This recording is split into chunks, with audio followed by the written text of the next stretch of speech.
alumnos.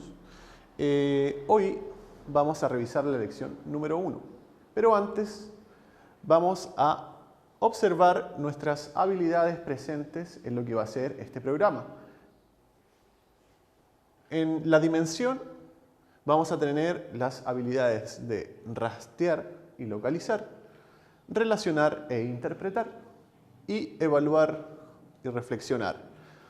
En los descriptores tendremos en rastrear y localizar la necesidad de que los lectores y las lectoras demuestren comprensión del texto mediante la selección y organización del contenido.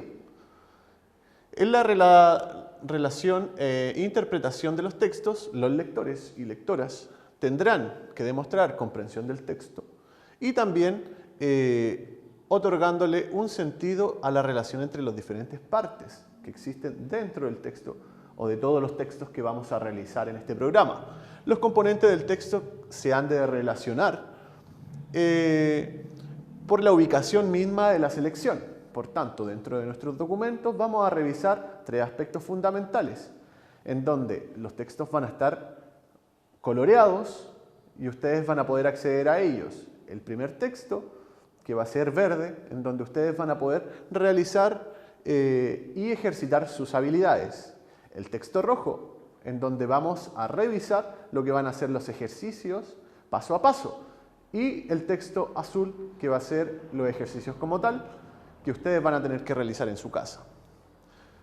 Y para finalizar, evaluar y reflexionar. Las lectoras y lectores tendrán que demostrar comprensión del texto y ver la composición general y reflexionar en torno a lo que les vamos a explicar en estas diferentes lecciones. En nuestra lección número 1 vamos a revisar lo que van a ser los textos literarios. Textos literarios son los que pertenecen en líneas generales a los grandes géneros. Grandes géneros que ustedes han visto y reforzado desde séptimo hasta cuarto medio. Entre estos géneros existe la poesía o lírica, la narrativa, textos dramáticos y el ensayo, que se enmarca en lo que ha sido este último tiempo algunos textos importantes de autores famosos que caen en la última categoría. Un dato importante, el dato importante es que los grandes géneros también tienen diferentes subgéneros que ustedes también han revisado a lo largo de todos los años escolares, como cuentos, novelas, leyendas, mitos, dramas, comedias, poesía, ensayos literarios, entre otros. Dentro de la prueba se entiende que solo existen fragmentos, por tanto, lo que nosotros vamos a revisar en este programa van a ser solamente fragmentos de obras. Es fundamental que cada uno de ustedes comprenda, como postulantes, que deben detectar marcas textuales que le permitan identificar las temáticas humanas universales planteadas. Dentro de los textos, ustedes rápidamente van a tener que identificar estas temáticas, el amor, el odio y aspectos que exige a la existencia humana dentro de la obra. Elementos propios de la ficción. Los personajes, tan importantes en una obra, ya que mueven los hilos para generar todo lo que llamamos esta obra narrativa. El tiempo y sus posibles alteraciones, el espacio, los acontecimientos fundamentales y sus secuencias.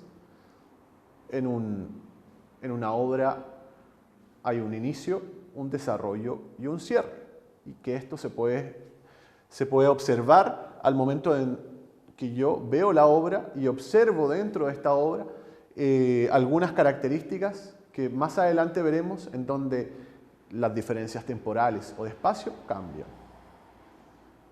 También las ideas expuestas, los puntos de vista y propósito de los personajes, los narradores y el autor. Las acciones dramáticas, los procedimientos empleados, estilo directo, estilo indirecto, estilo indirecto libre, y las actitudes. Ustedes como postulantes deben tener en cuenta las habilidades que están dentro del programa y dentro de lo que pide para esta prueba de competencias lectoras. Tienen que aplican sus contenidos del aprendizaje referidos a la lectura literaria, desarrollados en la enseñanza media, identificando el género literario del texto. La inferencia, aspectos que apuntan al contexto de producción de manera de acceder a los contenidos ideológicos, o sea, las ideas, lo que piensan, filosóficos, políticos e históricos que se encuentran en la obra y que pudieran aportar a la comprensión más profunda. Por tanto, ustedes no solamente tienen que revisar estos aspectos de manera superficial, sino que también de manera profunda por medio de nuestras habilidades a revisar, aplicar e inferir. ¿A qué me refiero con el tema del contexto de producción? Es necesario entender que el contexto de producción es el entorno en que el autor escribe sus textos, es decir, la realidad en la que vive. Un ejemplo concreto podemos llevarlo a la obra Romeo y Julieta de William Shakespeare, escrita en el 1500. Podemos ver que en este tiempo tan lejano al nuestro, aún así podemos entender muchos de los temas tratados en esta obra. Temas como el amor, temas como de aspecto político y temas de aspecto religioso, que se funden en esta obra y nos hacen entender que no solamente en la antigüedad se revisaban estos temas, sino que hoy en día siguen tan actuales como siempre. Pasamos directamente a lo que va a ser la comunicación literaria. ¿Qué es la comunicación literaria? La comunicación literaria es un proceso de transmisión del mensaje estético del autor, quien es el emisor del mensaje, al receptor, que en este caso es quien está leyendo la obra, ustedes. Está relacionado con los factores de la comunicación, que más adelante estudiaremos. Comprendemos que dentro de este recuadro tenemos al emisor, al mensaje, al receptor y el contexto. En el emisor podemos encontrar al lector, quien está leyendo y se acerca para poder entenderla a la obra propiamente tal, pues considera que el mensaje es importante. Valorar su contenido, intentar interpretarlo y dar sentido y significado a la lectura. Tenemos el mensaje que es meramente literario, es complejo y tiene un lenguaje connotativo y denotativo. Y también el contexto de producción que incide en la construcción del mensaje. Estamos hablando del tiempo, vamos al ejemplo de William Shakespeare, un tiempo pasado que llevamos al presente. El receptor corresponde al lector. Dada la complejidad del mensaje, se requiere un lector activo. Por tanto, ustedes deben ser lectores activos dentro de lo que va a ser una obra. Y el contexto, que ya lo habíamos revisado, que es importante comprender la forma en que se lee o se interpreta una obra. Difiere conforme al tiempo en que es abordada o leída. Vamos de nuevo con el ejemplo de William Shakespeare. Podemos revisar su obra Romeo y Julieta.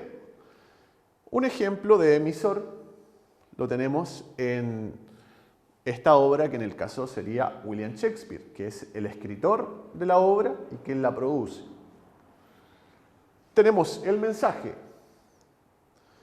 de esta obra que sería un mensaje estético del autor. ¿Qué es lo que quiere abordar el autor dentro de esta obra? Y el receptor, que equivale al lector. Ustedes leyendo cada uno de estos fragmentos de la obra para poder responder a ciertas preguntas. Y para finalizar, el contexto. que es dado por el receptor al momento de leer la obra. Vamos directamente a lo que va a ser el ejercicio resuelto, abordado en su texto por un delineamiento en color rojo. El libro y sus competidores. Dentro de este texto de El libro y sus competidores hay una pregunta resuelta que habla sobre cuál de las siguientes afirmaciones es falsa. Reconocer directamente que la falacia o la falsedad de esta pregunta está en mayúscula y en negrita. Y nos da 5 opciones. Libros de bolsillo se han vuelto más populares. Con las ediciones de bolsillo ya no hay disculpas para no leer. La presentación del libro en los escaparates influye en la decisión de comprarlo. A los editores les preocupa cada vez más el éxito de los textos de bolsillo. Una ventaja del libro de bolsillo es la facilidad de transporte. Podemos comprender como la opción correcta la opción D. ¿Por qué es la opción D? Porque en tanto lo expresado en la opción D, si nos podemos fijar, es a los editores les preocupa cada vez más el éxito del libro de bolsillo. Pues se dice que los editores se preocupan, porque se preocupan de publicar los libros de bolsillo y que estos han tenido una buena acogida en el público, pero no se expresa que los editores estén fuertemente preocupados por el éxito de este tipo de ediciones. Por tanto, la clave es la opción D.